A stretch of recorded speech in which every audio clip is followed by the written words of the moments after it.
Päivi ja Boris Puhtin kirjallisuusvaliokunnassa nähtäfalaldaki. Hei og velkommen til Samisk litteratursenter. Regjeringen har opprettet Sannhets- og forsoningskommisjon. Kommisjonens leder Dagfinn Høybråten ber samer og kvener fortelle om hvordan de har opplevd fornorskningen. Skriv brev til oss, oppfordret Høybråten. Forfatter Siri Broch Johansen har tatt Høybråtens oppfordring seriøst. Hun har skrevet brev, ikke bare ett, men en hel bok, brev til kommisjonen. Litteraturviter Harald Gaski har en samtale med Broch Johansen, men først leser forfatteren et lite utdrag fra boka. Jeg leser i media at kommisjonen alt har fått inn mange fortellinger, og fortellingene berører. Kommisjonens leder Høybråten forteller at i hvert fall han er berørt. Det er et vanskelig saksfelt kommisjonen jobber med. Arbeidet deres skal favne mange problemstillinger og prøve å løse i hvert fall noen av dem. I den samme mediesaka er det atter en gang en fornorsket same som får mikrofontid. Når det er norske medier som skriver, så har jeg til gode å se noe annet. Den fornorsket samen får lov til å fortelle om alt hun har mistet. Språket, mulighetene, navnet. Ja, det her er kjent. Jeg har også mistet alt det. Jeg forstår hennes sorg. Men så kommer det som stikker i hjertet. Atter en gang er det samisktalende samer som utpekes som hovedsyndebukk. Det er de samisktalende sin feil. For det er de samisktalende som stenger ute de norsktalende. Samisktalende kaller de norsktalende for plastikksamer, liksom-samer og andre lignende ting. Ja da, jeg har hørt alt det her før. Jeg forstår godt at norske medier alltid velger å snakke med dem som forteller nettopp det her. Da får de løfte fram samiske saker og kritisere samer på en og samme gang. Det er som et kinderegg. Men jeg undres, hvordan kan kommisjonen tro at samisktalende samer, og spesielt morsmålsanalfabeter, skal stole på at de trygt kan komme med sine historier til den, etter å ha lest det her? Jeg drømmer om at kommisjonen skal se det her for det det er. Det her er det beste beviset på at over 1000 år med kolonisering har bevirket oppsmuldring av samfunnet vårt. Dette er historieløshet. For hver eneste fornorsket same ville forblitt nettopp det, fornorsket, dersom det ikke lenger fantes samisktalende samer. Hvis det ikke lenger hadde eksistert reindriftssamer, hadde det i hvert fall ikke eksistert sjøsamer. Hvis det ikke lenger hadde eksistert samisktalende samer, hadde det ikke vært behov for en kommisjon. Sannheten er veldig enkel å forstå for den som vil. Sannheten er veldig enkel å forstå hvis man klarer å se forbi sine egne sår av følelser. Og derfor er det vi trenger mer av noe annet, en skikkelig analyse. Nettopp. Det du nå nettopp leste er en del av brev til kommisjonen, boka som du nettopp har gitt ut, og som er personlige betraktninger, en essaybok, det er en familiekrønike også samtidig. En veldig rik bok som da er i brevsform til kommisjonen, som kommisjonen selv har bedt om. Men det du nå fokuserer veldig sterkt på er betydningen av språket for samisk identitet. Og du sier det faktisk så sterkt at uten samisk språklige samer så ville vi ikke hatt samisk kultur mer, eller jeg tenker at uten samisk språk så er vi ikke lenger et folk. Da er vi bare folk. Og jeg mener ikke med det at alle rester av samiskhet ville vært borte, men vi ville ha kodet det om til noe annet, og vi ville ikke visst at det var samisk.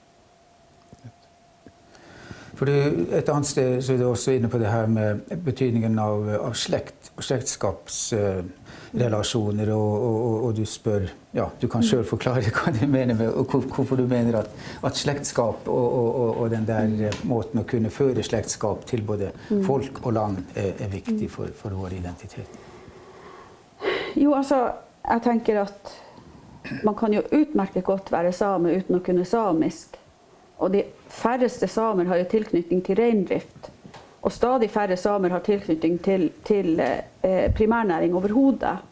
Det har jo å gjøre med samfunnsutvikling i den nyere tid. Men det som er en veldig viktig del av min identitet som same, det slekta.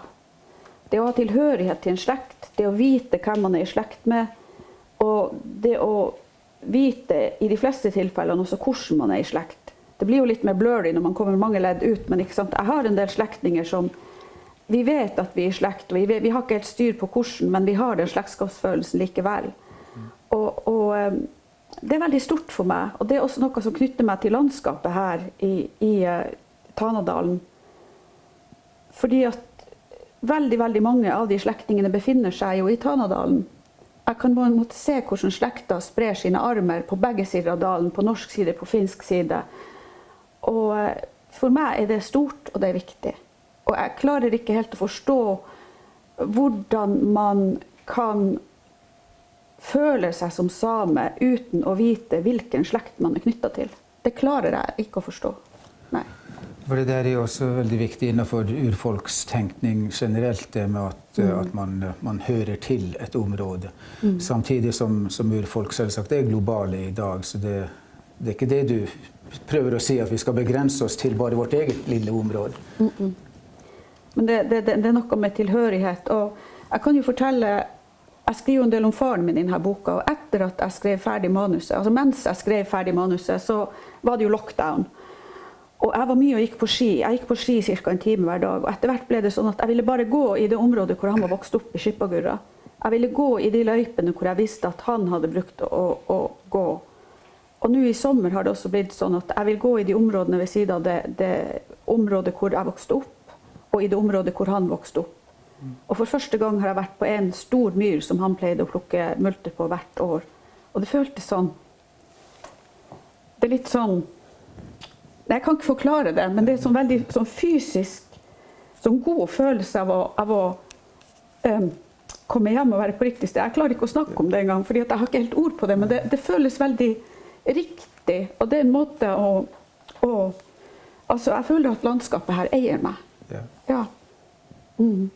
Ja, det veldig kjent. Det kunne jeg også snakke om når jeg vandrer i de områdene hvor jeg og mor mi gikk og plukket multebær. Og liksom, når jeg nå går der, så hun på en måte nesten med. Og i alle fall så hører jeg det som vi brukte å snakke om. Og det nesten som landskapet taler til. Men du var inne på faren din, og som jeg sa innledningsvis, så det er ikke en slektskrønike, men du starter med bestemor di og fortsetter helt til din datter. Og det er også et språklig poeng med det. Ja, sånn, bestemor på farssida, hun hadde samisk som morsmål, og hun kunne lite norsk. Pappa hadde samisk som morsmål, og etter hvert så lærte han jo bare norsk på skolen, og han ble etter hvert lærer og politiker, og yrkeslivet virket han mest på norsk, og også i familielivet, i den familien han dannet som voksen, valgte han å bruke norsk til sine barn, som jeg jo var ett av.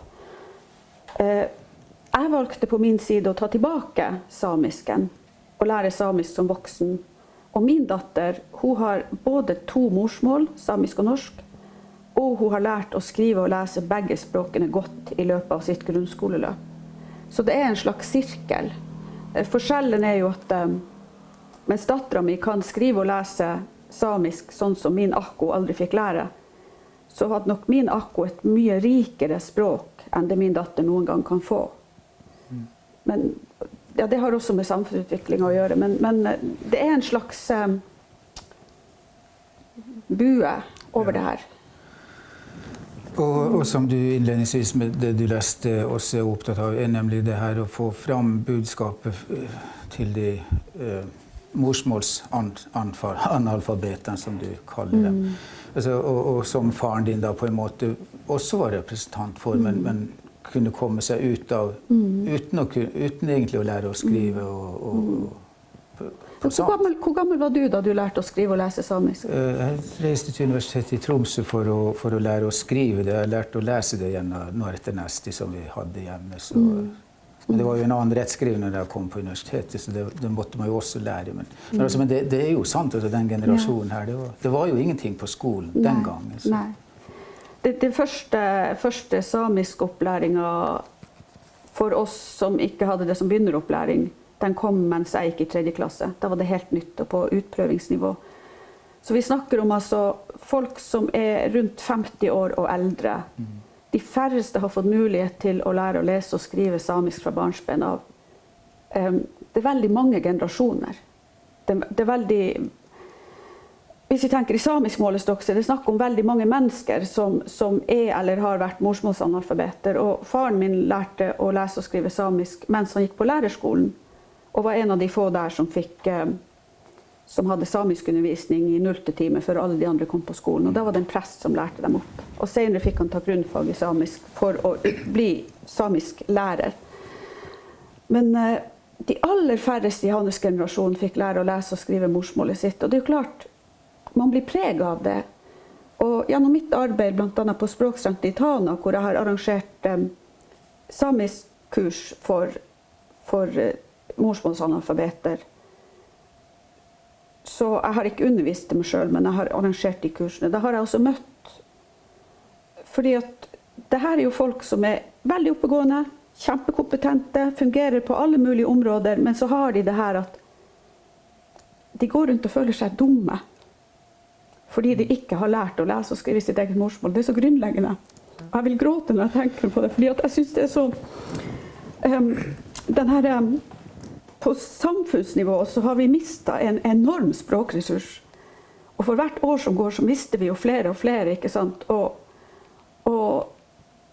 når det fremstilles som om de svake samene er de som er sånne som meg, som ikke har lært samisk fra barnsben av, så er det virkelig en forvridning av virkeligheten. Når det fremstilles som om dem som har samisk som morsmål er de som ikke har mistet noe, eller som er de sterke, eller som på en måte har alle kort på handa, eller hva man bruker å si. Det er bare tull.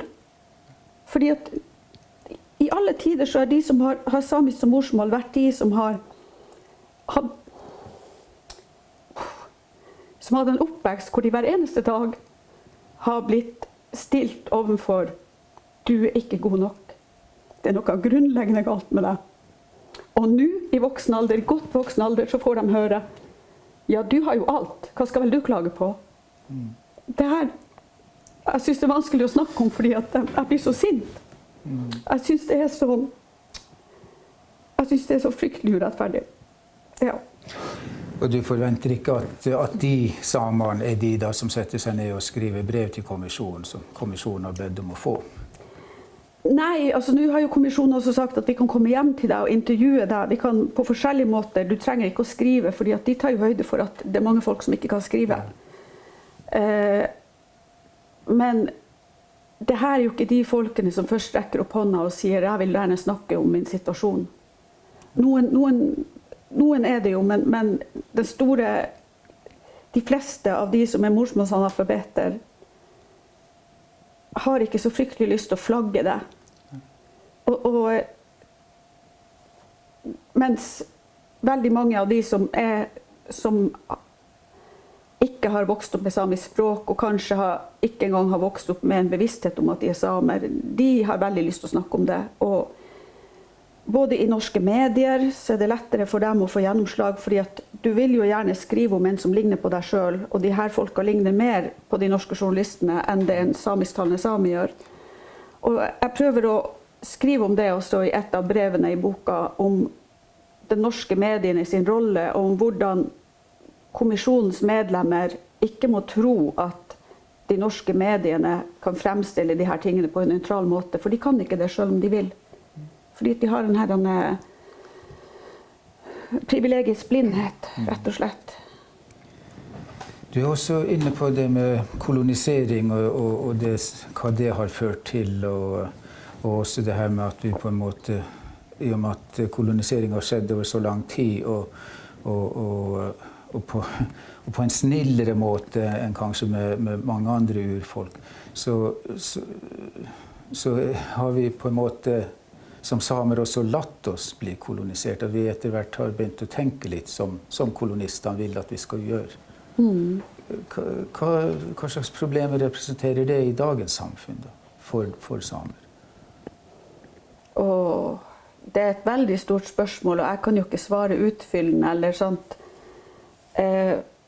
Men hvis vi kan ta det her med storstilt industrialisering av utmark som foregår nå, og som ikke er en del av kommisjonens mandat, og som gjør at uansett hvilken rapport kommisjonen legger fram, så kommer den til å gi et vrengebilde av virkeligheten. Jeg kan godt godta at det er mange samer som synes at det er fint å bygge store vindindustrianlegg midt ute i ødemarka, eller ødemarka blir feil, men altså midt ute i det som på norsk er definert som villmark. Jeg kan godt godta at noen samer mener det er riktig, men da tenker jeg at de tenker at mennesket er her og naturen er der. Men samisk tenkemåte er at vi mennesker er en del av naturen. Og når vi har fjernet oss fra den tankegangen at mennesket er en del av naturen, og satt oss over naturen, det er da vi kommer i trøbbel. Og det er derfor vi er også globalt i en veldig trøblete situasjon akkurat nå. Både med pandemi og også med at vi holder på å bruke opp veldig mange sjeldne metaller og mineraler. Og likevel så er det akkurat som at det er helt umulig å stoppe opp og si hei sann, er det noe med vår tankegang som er feil her? Skal vi kanskje lytte til noen andre måter å tenke på? Og jeg vet ikke om det her ble for ja, altså, da er vi tilbake til det med at vi er en del av naturen, og det der med å klare å høre naturens stemme, lytte til den og bry seg om den. Og det mener du altså sånn i brevsform til kommisjonen, altså du skriver det fra ulike perspektiver, du har personlige erfaringer, du er personlig også i tekstene, og andre steder viser du til forskning som er gjort, sånn at det blir på en måte et veldig sammensatt bilde, og som du også kaller det som et speil, som speilbiter som reflekterer situasjonen. Ja, så hvis du tenker deg for eksempel at jeg tenker også at hvis du ser ned i en sølepytt, og du ser hvordan himmelen speiler seg i en sølepytten, så er det forskjellige biter himmel etter hvilken sted du kikker ifra. Så at du ser på en måte det samme, men på en annen måte. Og det er sånn jeg skriver mange ganger om mange temaer i boka, og særlig språk skriver jeg om mange ganger, og prøver hele tiden å fange en litt annen bit av bildet. Sånn at jeg skriver ikke det samme hver gang, men det handler om det samme for å prøve å male fram et helt bilde. Da. Jeg vet jo at jeg klarer ikke å male fram det hele bildet uansett, for at da måtte vi alle ha vært med og laget det. Men jeg har prøvd en sånn inngang til stoffet da. Riktig. Men jeg tror vi stopper der, for da skal folk få lov til å lese boka og se selv, og la seg provosere og inviteres til debatt. For det er jo en debattbok. Det er en debattbok, og jeg håper jo at folk lar seg engasjere. Og så må de gjerne kjefte på boka og alt sånt her. Jeg håper at ikke det blir direkte personangrep, men de må gjerne bli sint på det som står der og argumentere imot med saklige argumenter. Det hadde vært storveies.